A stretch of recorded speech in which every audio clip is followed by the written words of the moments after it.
My God, I hate drugs. Ombudsman Conchita Morales has requested the National Police to thoroughly investigate the death of Assistant State Prosecutor Madonna Joy Tanyag and to ensure that the perpetrators are immediately caught. In a statement, the Ombudsman said her office will leave no stone unturned in solving the case. Tanyag was stabbed to death before noon yesterday along Visayas Avenue in Quezon City. Authorities have yet to release information on any possible suspects. President Duterte has appointed Roy Ferrer as the new acting president of the Philippine Health Insurance Corporation, or PhilHealth. Ferrer was the former representative of the employer sector. He confirmed yesterday that he will replace the agency's interim president, Celestina Maria Jude de la Serna. De la Serna is under investigation after the Commission of Audit flagged nearly ₱1 million in allegedly irregular expenditures. Senator Bam Aquino says people are complaining about the rising prices of basic goods supposedly brought about the tax reform law. Speaking on the source, Aquino says he is looking at the social protection provisions promised by the government for those who will be severely affected by the train law.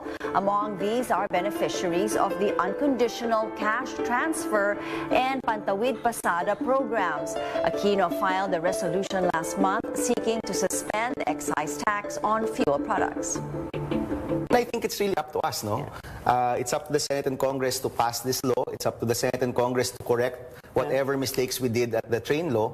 And I'm hoping Malacanang can support, no? Kasi, alam mo, Pinky, yung pagtaas ng presyo, hindi na dapat politicized yan, eh. It affects everyone. Hopefully, we can cross party lines again. We cross party lines on many different issues. I hope we can cross party lines. President Duterte, on the other hand, cites the country's lack of oil supply as one of the many reasons for the price hikes. Lahat makita mo is oil na wala sa atin.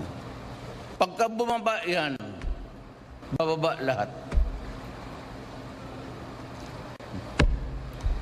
Kaya ganon.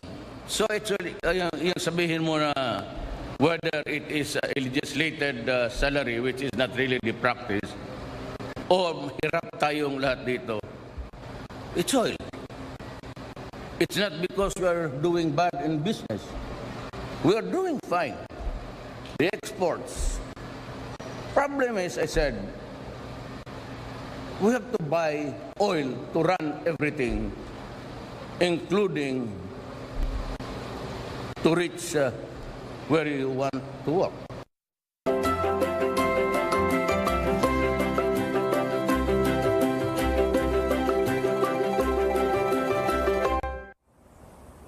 Education officials say the opening of classes in public and some private schools have been generally orderly and peaceful. But they add, and some schools admit, challenges like lack of classrooms, teachers, and facilities remain. Our Rex Remitio has that report.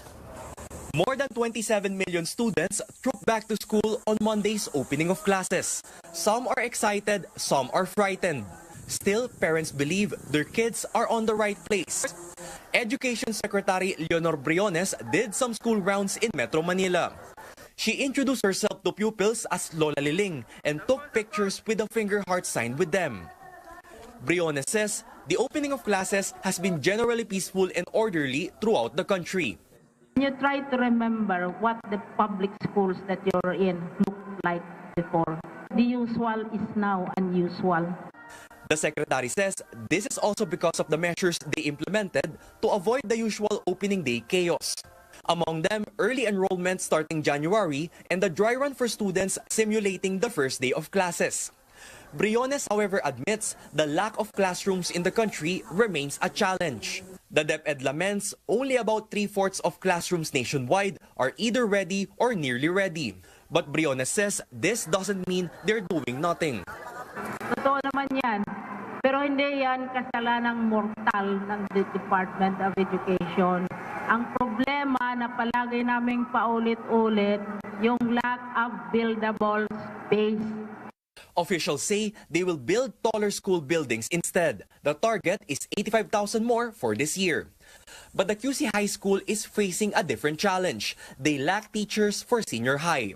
The principal says only a few are applying and qualified to fill the vacant positions. Dito kasi meron kaming Humanities and Social Sciences, meron din kaming TVL. Lahat ng yun nangangailangan ng teacher na yun. They're also hoping for bigger budgets for facilities from the national and local governments. They say they lack enough chairs and electric fans in their classrooms, as well as toilets. The DepEd, meanwhile, vows to spend 8 billion pesos for the computerization program of schools.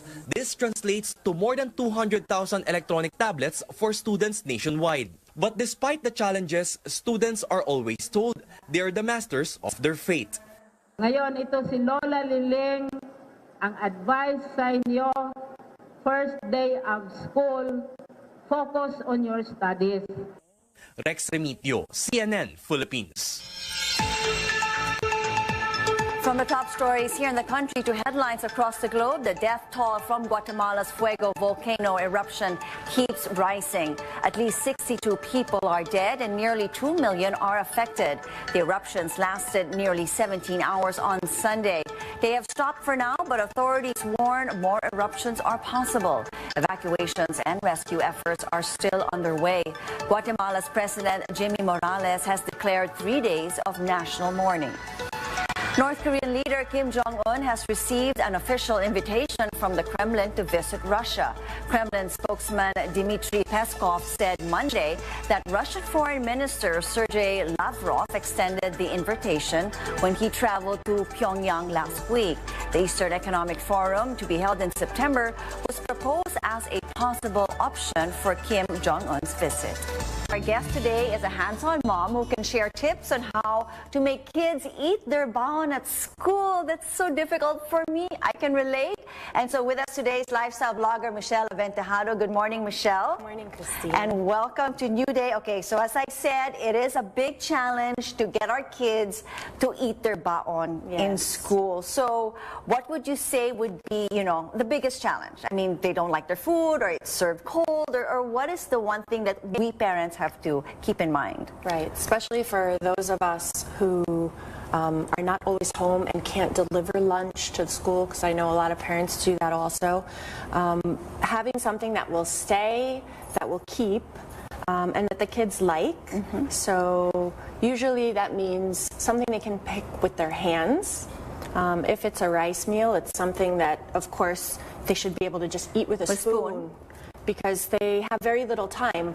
I realized my kids actually, their time for lunch became much shorter when the classes, their times changed. So instead of having a half hour for lunch, they would have 20 minutes. And to eat everything in 20 minutes and then still have time to hang out with your friends.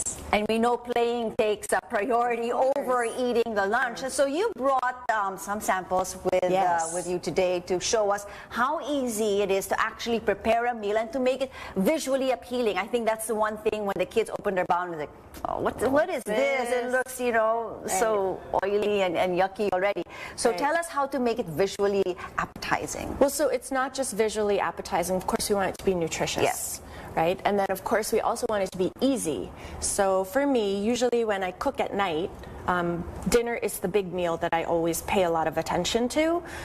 Breakfast is usually grab and go or cereal or something very easy. But dinner, I always try to have at least 3 different vegetables on the table. Of course, a protein and rice, or a carb, a potato. So it's still going back to the balance of the protein, a little carbs, and of course some vegetables. And fruit. And fruit, right? Okay. A little sweet, something to end with that's sweet. But then aside from that, when I do that, that's how I plan my meals for the next day. Because leftovers become lunch. Okay. So that's zero waste. That's right. So you prepared, quickly bring us. So we have rice and adobo, of course. Then if you wanted to recycle again, adobo flakes can go into a grilled cheese sandwich. Okay. Right? Veggies that are always sauteed. This would be perfect for my son because he loves tomatoes. Not every kid or adult right? tomatoes. Loves tomatoes. So this one is like super easy, just keeping the meat separate from the rice so like the flavors don't mix. which is opposite from my other son who likes everything mixed in one bowl. yeah. So for this is a pork bulgogi that I would make for dinner and just make extra so that there's leftover. Slice the corn off the cob, and I actually made it a little bit healthier. Instead of rice, I topped it atop adlai. Okay. So adlai is like a Filipino barley. It is. It's really good for you. It's Very nutritious, high in Yes. fiber. Yes. Now, I have a question. Where do I fall, or which should I favor? I have a kid that likes to eat maybe all the fried food, maybe the processed food, Right. and then going to school. For his baon, I give him something healthy, or her, and she won't eat it.